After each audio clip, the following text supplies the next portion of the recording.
Здравствуйте, друзья!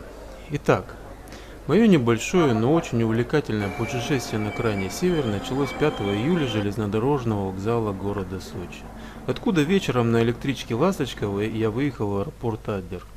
Вагон электрички оказался пуст. Я выбрал любое удобное свободное место и примерно через 45 минут прибыл в аэропорт. Прибыл довольно рано, так как вылет должен был состояться в 4 часа утра. Но ничего, вот уже объявляют регистрацию, контроль багажа, посадку. И вот наш самолет в положенное время плавно отрывается от взлетно-посадочной полосы, набирает высоту и берет курс на Москву.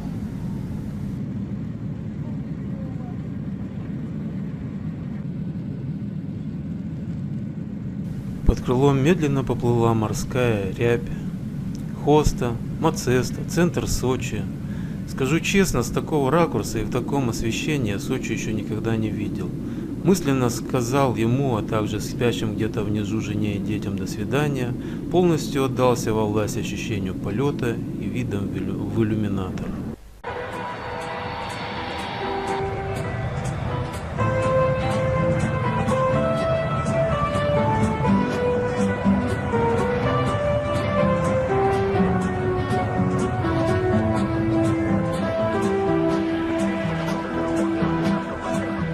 Пусть говорят, профессия опасна, и лучше тем, кто ходит по земле. А я люблю смотреть, как звезды гаснут на самолетном стынущем крыле. За горизонт лечу встречать рассветы, любуюсь вновь заоблачной зарей.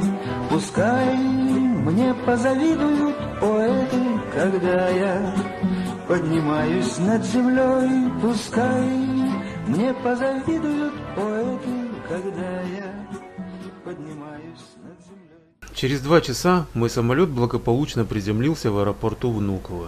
Переезжать в другой аэропорт мне не пришлось, рейс на Певек вылетал именно из него. В скором времени подъехали ребята, 2 Игоря, Олег и Андрей, с которыми мы намеревались совершить наше путешествие. Коротко познакомившись, в 2 часа дня мы вылетели рейсом, который выполняла авиакомпания Якутавиа по маршруту Москва-Внуково, Якутск-Певек. С посадкой в Якутске до заправки в нем и смены экипажа мы вновь поднимаемся в небо. Вроде бы все как обычно, в иллюминаторе все те же облака, тундра, но вы представить себе не можете, уж простите мне мою лиричность, в душе это непередаваемая приподнятость, когда возвращаюсь на родину. Когда самолет начал снижаться, как же я осматривался проплывающие внизу озера, реки, распадки сопок, в надежде случайно увидеть очертания Полярного. Но нет, все те же озера, реки, распадки. Ближе к Певеку появились дороги.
Таким образом, 7 июля наша пока не полная команда прибывает в Чукотский автономный округ, в аэропорт а Попельгино неподалеку от Певека.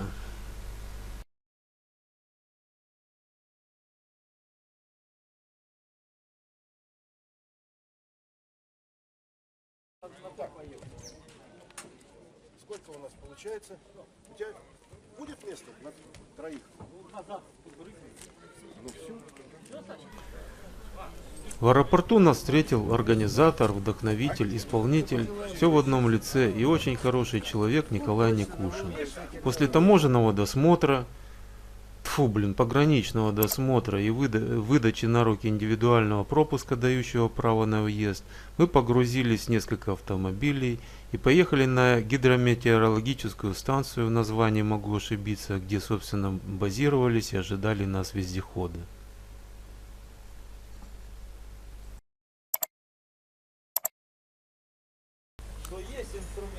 После прибытия на место я обнаружил для себя, что вездеходы в реале оказались гораздо больше и выше, чем мне представлялись на фото. Также еще шли последние подготовительные работы с вездеходами, напарником Николая в поездке Ильей, его сыном Максимом и внуком Николая Данилом. Таким образом, у меня появилась небольшая возможность ознакомиться с окрестностями, снять некоторые виды, благо погода этому благоприятствовала.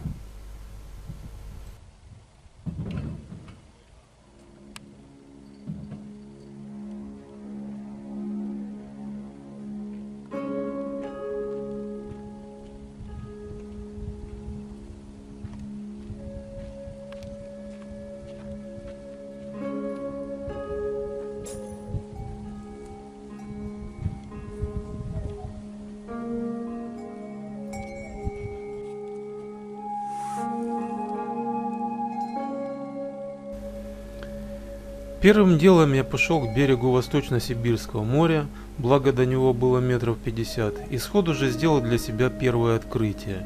Не удержался, попробовал на вкус морскую воду. К моему удивлению, она не была горькой, как в Черном море.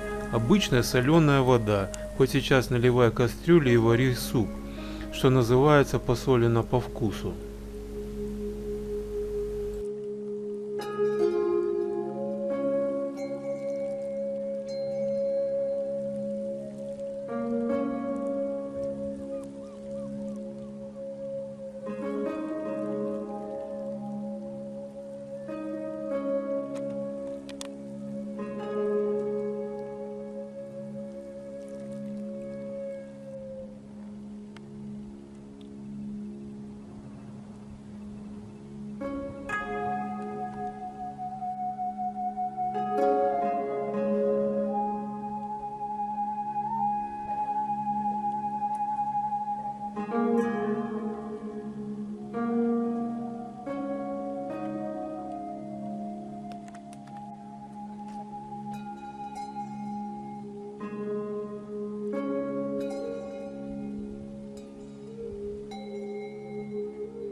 Но тем, что север завален металлоломом, наверное, знают все.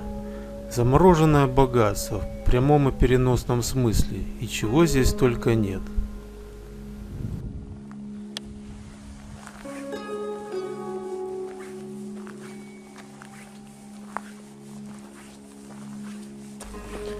Затем меня ожидало второе личное открытие. Я увидел шмеля.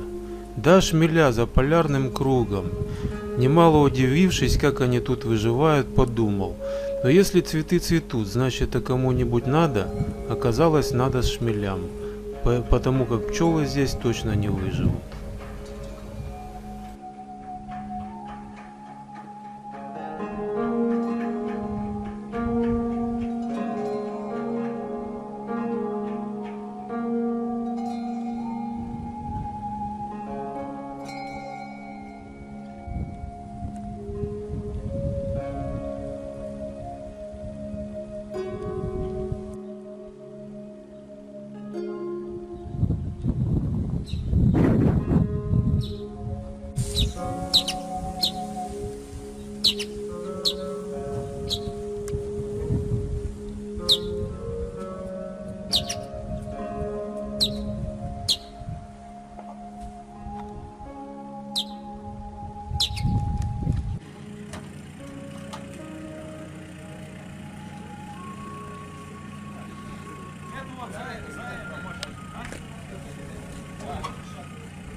Андрюх.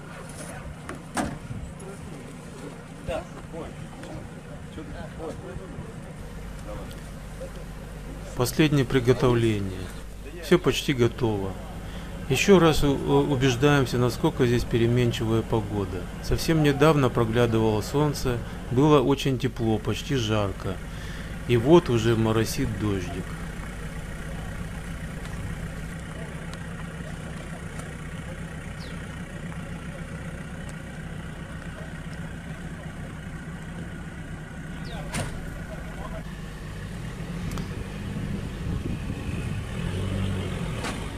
Эх, некому дать отмашку.